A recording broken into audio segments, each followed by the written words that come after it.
So நம்மளோட 100 days சேலஞ்சில் பார்த்தீங்கன்னா, லாஸ்ட்டாக நான் வீடியோ போட்டது டே 61 வீடியோ தான் போட்டிருந்தோம். அதுக்கப்புறம் வீடியோ எதுவுமே போடல. ஸோ எனக்கு டைமும் இல்லை, கொஞ்சம் ஒர்க் அதிகமாக தான் என்னால் போட முடியல. 22ஆந்தேதி லாஸ்ட்டாக நம்ம ட்ரேட் பண்ணது 61வது நாள். ப்ராஃபிட்டு ரூ. 68,000 நான் காமிச்சிருப்பேன். ஸோ அதில் வந்து பார்ப்போம். 28ஆந்தேதி வரைக்கும் நான் ட்ரேட் பண்ணியிருக்கேன். ஸோ அது போட்டிருக்கேன். 28ஆந்தேதி ப்ராஃபிட் பார்த்தீங்கன்னா ரூ. 68,000. அது 61வது நாள். 62வது நாள் பார்த்தீங்கன்னா ரூ. 14,000 ப்ராஃபிட். இது 62வது நாளோட ரிசல்ட்டு. 63வது நாளில் நம்ம கிட்டத்தட்ட ரூ. 70,000 லாஸ் பண்ணியிருக்கோம். அன்றைக்கி மிகப்பெரிய லாஸு. ஸோ அன்றைக்கி ரூல்ஸை நான் மீறிட்டேன். ஸோ அதனால் நமக்கு அந்த லாஸ் வந்து பெரிய லாஸ் சரிங்களா. அது வந்து 63வது நாள் சரிங்களா. 63 மே மாதம் நம்ம 4 ட்ரேட் பண்ணியிருக்கோம்.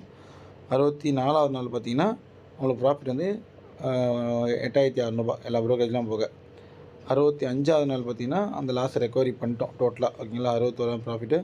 66வது நாளில் நமக்கு 20% ப்ராஃபிட்டு. 67வது நாள் இன்றைக்கி மே 7ஆந்தேதி சென்செக்ஸ் எக்ஸ்பைரியில் நம்ம ப்ராஃபிட் பார்த்திங்கன்னா 67வது நாளில் 13,000 ப்ராஃபிட். ஸோ இது வரைக்கும் ஒரு 6 நாள் ட்ரேடை வந்து நான் ஒரே நாளில் போட்டேன். நீ